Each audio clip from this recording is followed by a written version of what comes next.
नालंदा किसने नष्ट किया था? इसी ने। नालंदा के बाद में आपसे पूछे ओदंतपुरी विश्वविद्यालय बिहार में किसने नष्ट किया? ओदंतपुरी इसी ने नष्ट किया। विक्रमशिला विश्वविद्यालय किसने नष्ट किया? इसी ने। बख्तियार खिलजी, इसके नाम पर देश में रोड बनाई गई, खिलजी रोड। हाय रे देश की सरकारें, ये बेहतर भारत बना के देंगे तुमको?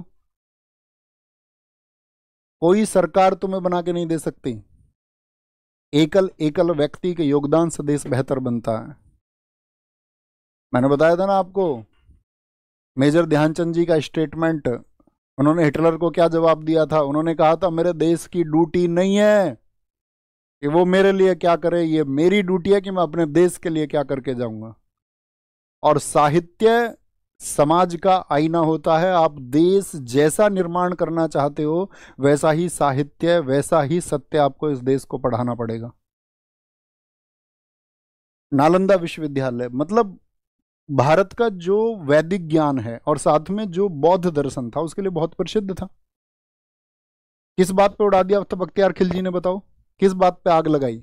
यहाँ की 90 लाख पुस्तकें जो महीनों तक जलती रहीं, वो किस एक बात के लिए जलती रहीं कि नालंदा के एक चिकित्सक ने इलाज कर दिया बख्तियार खिलजी का। बख्तियार खिलजी ने कहा कि नहीं, ये तो सिर्फ इस्लामिक ग्रंथों में लिखा हुआ होना चाहिए था। तो लोगों ने कहा इस बात से क्या फर्क पड़ता है कि कौन से ग्रंथ में लिखा हुआ? बोला नहीं, इस ज्ञान को नष्ट करो। और जब उसने क्षेत्र लूटे, दूसरा कारण बताया जाता है कि जब उसने बंगाल और बिहार को लूटा। आप जानते हो इस कहानी को? नहीं सुनी आपने?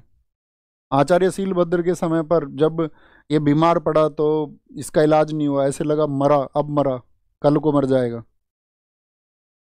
तो जब सीलभद्र थे, उन्होंने दवाई भेजी इनके लिए, एक पुस्तक दी, प्रिय पुस्तक। इनको प्रिय पुस्तक पर लेप लगाया कि भैया आप बस एक काम करना, दवाई कुछ खाने पीने की नहीं। बोला दवाई खाऊंगा नहीं, ताकत है तो ऐसी ठीक करके दिखाओ, देखो कलाकार आदमी है या नहीं है। तो उन्होंने लेप लगा कर दिया और पेज पलटा, जैसे आदमी जर्नली पलटता ही है थूक लगा के। अब जैसे उन्होंने किताब पलटी तो वो दवाई तो अंदर चली गई। किसी ना किसी बहाने से तो भेजनी, ठीक हो, कह रहा नष्ट कर दो। है बुद्धू, तुझे उसको रिबिल्ड कराना चाहिए था और प्रसार प्रसार करना चाहिए था उसका। तो इतना सन की था।